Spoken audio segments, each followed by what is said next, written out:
Hi. Today I've got chapters 13 and 14 for you from Fever 1793.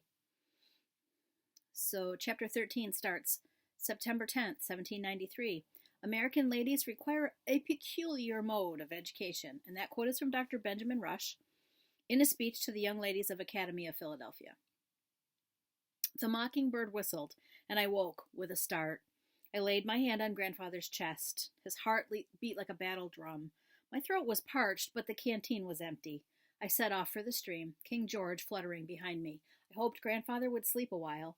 Pretty Maddie, the creature called. What do you want? I muttered.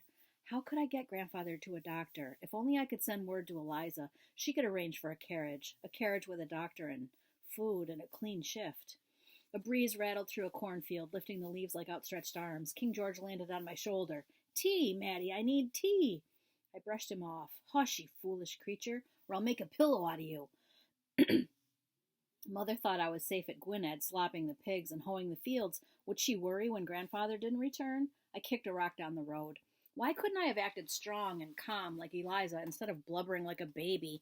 I disgusted Mother. She knew I was weak.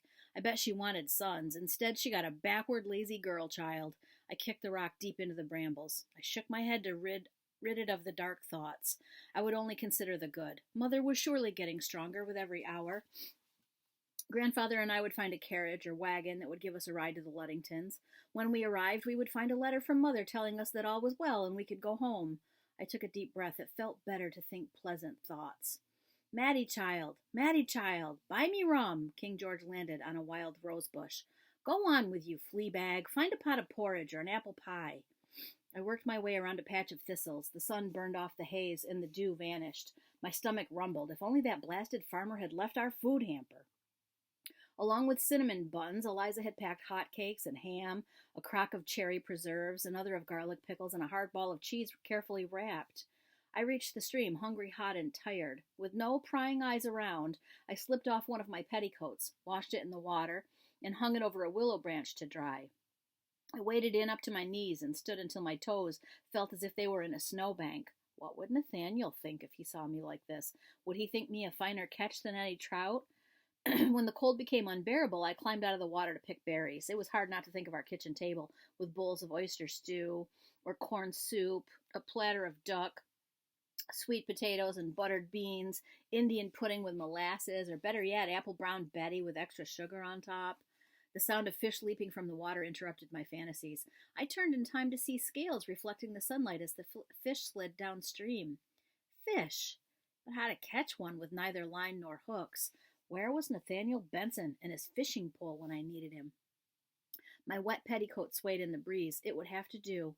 I tried to rip open the seam with my teeth, but the tiny stitches that Mother had sewed would not yield.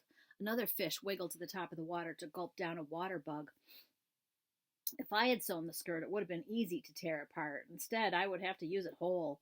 I pulled the drawstring at the waist tightly until I could barely poke my thumb through the opening. I would hold open the hem and pray an unusually stupid fish would swim into the trap.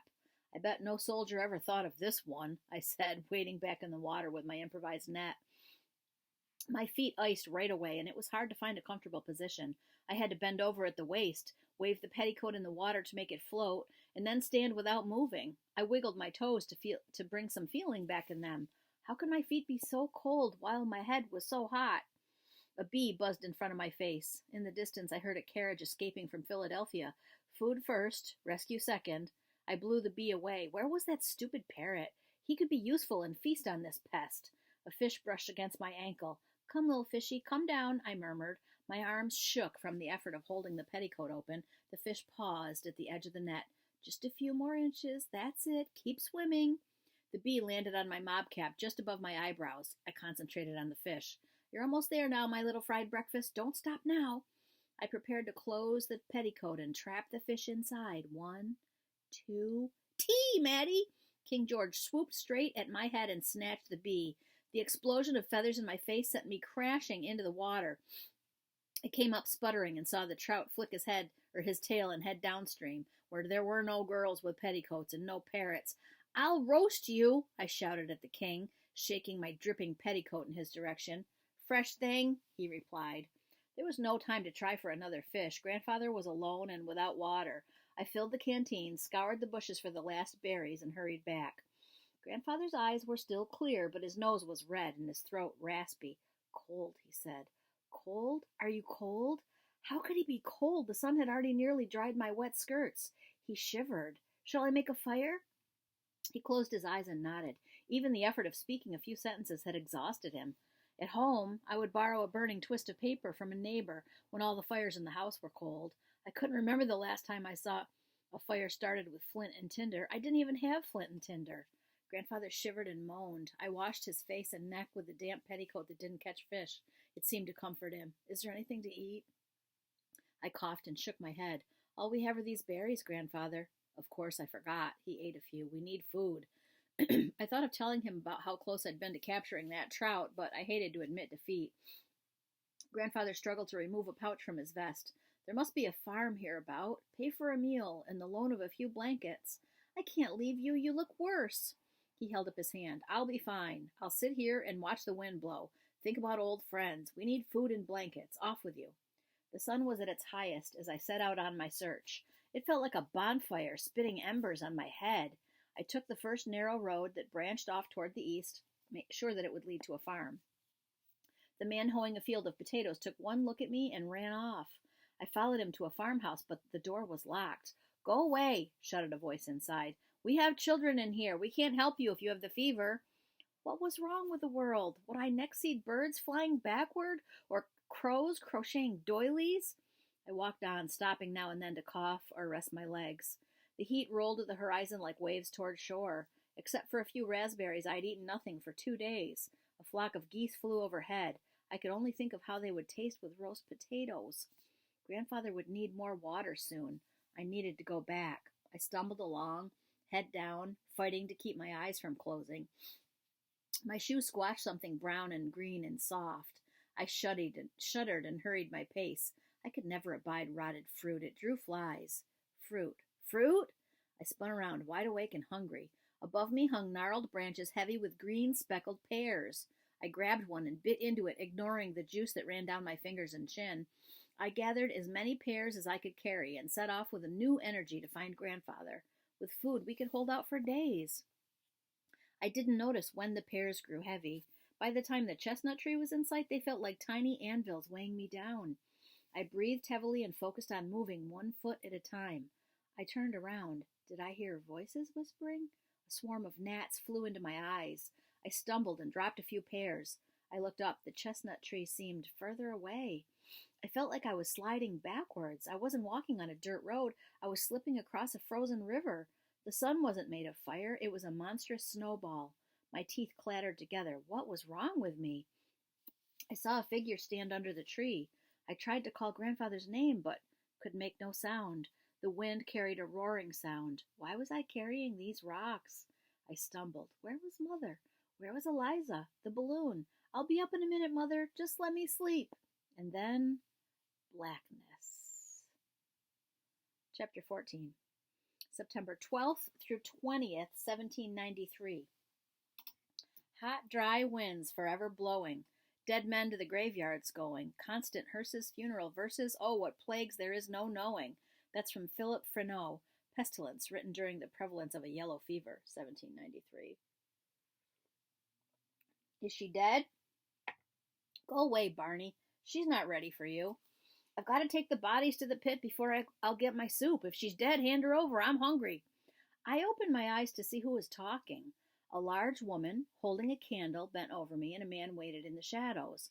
The light from the candle burned my eyes. I heard moans on both sides of me and the sound of hammers and saws in the distance. Where am I thought. I was so cold, colder than New Year's Day. I closed my eyes. She looks dead, Barney said. His voice faded away. I slept, and the fever fired my dreams with terror. I was back by the chestnut tree. Dust billowed. As I breathed, dirt caked my throat and settled in my lungs. The road was crowded with carriages pulled by wild-eyed horses that crashed into each other as everyone fought to escape. What am I supposed to do? I cried to people rushing by. I don't know what to do. I ran across the meadow and came upon a troop of soldiers marching with a drummer boy and a flag bearer in front. Look at me, I called, holding Grandfather's watch. Tell me what to do. Arrêtez-vous, shouted a soldier. Arrêtez-vous. I don't understand you, I said. I don't speak French. I walked toward the men. Grandfather appeared by the flag bearer. He wore a bloody shirt. He did not recognize me, and he shouted to his troops. Ready? Grandfather drew his sword from the scabbard and held it in the sky. He looked at me and narrowed his angry eyes. Aim! The men aimed their muskets at me. Grandfather slashed the sword through the air. Fire! No! I jolted awake. Moonlight spilled in through the open windows. I rubbed my eyes, trying to sort out where the nightmare stopped and the waking world began. My sheets and shift were soaked through with sweat, blood, and the foul-smelling black substance that marked a victim of yellow fever. Yellow fever. There were beds on either side of me. To my left slept a young woman, her hair in two dirty braids. To my right lay a figure covered with a sheet, a corpse. Who was dead and who was alive? Was it grandfather? Was it mother? I reached for the sheet but stopped. My head spun as if I were on a rope swing, twisting dizzily. I closed my eyes until the sensation faded. Taking a deep breath, I lifted the sheet at the side of the body. The hand was thin and the fingers slender. What's going on? Yep. With tapered nails and fine bones. It was not the fleshy, scarred hand of grandfather, nor the work-worn hand of my mother. My eyes filled with tears. Two orderlies walked to the bed of the corpse. They spoke quietly in French. Each man took one end of the dead woman's mattress and lifted, then carried the body away. Just as I slipped back toward sleep, the men brought back the mattress, empty. When I woke, the tall windows were shuttered to keep out the sunlight.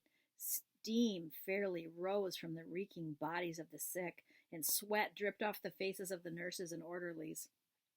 The room reminded me of the Ogilvy mansion, only larger. The flowing draperies, expensive carpets, and hand-carved furniture that surely belonged here had been removed. What remained were enormous rooms with high ceilings and a chandelier that reflected the light like 1,000 mirrors. Oh my, now that's much better, isn't it? You've beat the Grim Reaper, you have, lassie. A large woman strode to my bedside. She set a tray on the floor. I'm Mrs. Flagg, and I'm here to care for you, she said. We weren't sure you would make it through the night, but that's past now. It's time for you to eat something so we can get you home to your loved ones. Mrs. Flagg helped me sit up. Your granddad has been waiting this whole time for you. Quite a handsome man, isn't he? A captain in the army, he told me. I'll sneak him in here as soon as I get the chance. Now drink this. She held a bowl of beef broth to my lips. I pushed the bowl away. How is he? How did we get here? She set the bowl on her lap. He doesn't have yellow fever, if that's what you're asking. Told me his heart was acting up in the heat, and he had a bit of a cough, perhaps. But he's such a strong man. Imagine a man his age carrying someone like you all that distance. I relaxed. If grandfather was feeling well enough to tell exaggerated stories and charm Mrs. Flagg, then there was little to worry about. I reached for the bowl. The salty broth warmed my insides. Thank you, I said. That was delicious. Mrs. Flagg set the bowl on the floor. She wrung out a rag that had been soaking in soapy water and wiped my face and hands before lifting my dirty hair to wash my neck. My mother always said a good wash was the best medicine. If you keep the broth down, we'll let you eat a bit of rice for dinner. Now you rest a spell. I'll be back soon, then the doctor will have a look at you when he makes his rounds. Oh, my gracious, look who's coming, and me wearing this filthy dress. Grandfather, he never looked so handsome or brave as standing in the middle of the sick room, his eyes searching all the beds until he found me. I felt like I was 6 years old again, and grandfather was marching in a parade. He bowed to Mrs. Flagg and sat on the edge of my bed. What are you doing in bed, girl? You look healthy enough to jump up and give poor Mrs. Flagg here a hand, grandfather said as he kissed my cheek. Mrs. Flagg wagged her finger at him. Don't you be giving her any ideas, Captain. What this young thing needs is a rest and nourishing food, and she'll get both of them here, or my name isn't Bridget Flagg. Bridget, exclaimed grandfather, a melodious name for a beautiful lady. I rolled my eyes while Mrs. Flagg giggled. Excuse me, I said, interrupting the two of them. Where are we, and how long have we been here? Mrs. Flagg was all business. No one has told you? Poor little chickie. You're at Bush Hill, and a good thing it is you are. Bush Hill? We must leave, I said as I pulled the blanket off my legs. We must go. This is a dangerous place. Grandfather, take me home. I tried to stand, but my legs gave way. Now, Maddie, grandfather stammered. Mrs. Flagg took me by the shoulders and sat me back down. Before I knew it, I was lying down with a sheet tucked so tightly over me I couldn't move. That will be enough standing up, young miss, said Mrs. Flagg firmly. You've nothing to fear. Bush Hill is now a respectable place. Your grandfather was a clever, kind man to bring you here. The city had turned a mansion on Bush Hill into a hospital for fever victims. According to the gossips, Bush Hill was one step away from hell, filled with dead bodies and criminals who preyed on the weak. It was a place to stay away from, not a place where a young lady should lay about and sip broth, even if her grandfather was mooning over her nurse. Mrs. Flagg lifted a mug of cool tea to my mouth. You listen to me. This here Bush Hill is not the same Bush Hill of last week. Mr. Stephen Gerard, Lord bless his name, has taken over and turned this into a right proper hospital. All them thieving scoundrels have been driven off. You're lucky you were brought here. We have doctors, nurses, medicine, food, everything a fever victim needs. And we have enough problems without you running off the ward. Grandfather coughed, and I handed him my tea. He emptied the cup and handed it back to me. Mattie knows all about Stephen Gerard, he told Mrs. Flagg. He has visited our fine establishment several times. Indeed, it has been my honor to break bread with him. Break bread? Since when did he call stuffing down Eliza's cinnamon rolls in the same room as Stephen Gerard and 20 others breaking bread? Grandfather did admire Mr. Gerard, that much was true. Gerard was a rich Frenchman with a finger in every pie.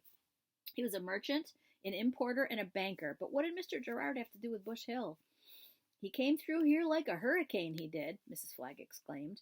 He fired the slovenly devils who caused all the trouble. Then he ordered repairs on the water pumps, hired good folks like me, and laid in supplies. We even have a fancy French officer, Dr. Devise, who supervises the patients, and Mrs. Seville for our matron. With a name like Bridget, you are surely not French, are you, Mrs. Flagg? Asked Grandfather. Good gracious, no. What a question, laughed Mrs. Flagg. I can barely make out what they're saying half the time, but they work hard, and the pay is good. And I'll tell you this, she said, leaning closer and lowering her voice. You'll hear folks say that Dr. Rush is a hero for saving folks with his purges and bloodletting, but I've seen different. It's these French doctors here that know how to cure the fever. I don't care if Dr. Rush did sign the Declaration of Independence. I wouldn't let him and his knives near me. I shivered as I remembered the blood Dr. Kerr had drained from Mother. Maybe Grandfather should return to the house and bring her here. What if Dr. Kerr bled her too much? Does Mother know I'm here? I asked. Grandfather sat down on my bed. It's quite a topsy-turvy time we're in, my sweet. We've been gone from home nearly 5 days now. What? 5 days? Mrs. Flagg gently pushed me back on the pillow. Easy, child. Much has happened, Grandfather continued. Once you were installed here, I rode into the city to see Lucille. Tell her where you were. He paused to cough. I found the house locked up tight as you like. Knowing her, she rode out to Ludington's to join us. I sent a letter yesterday. Mrs. Flagg picked up the tray. There you go. Everything is right with the world. You might not hear back from your mother for a while, though. The post has become most unreliable. She said something else, but I could only hear buzzing. My eyes closed against my will. Now look what you've done, Captain, Mrs. Flagg exclaimed. Here we are chatting like magpies, and your darling granddaughter still so sick. Grandfather patted my head. Sleep well, child. That's the end of chapter 14. I'll be back again soon with the next 2 chapters. Bye.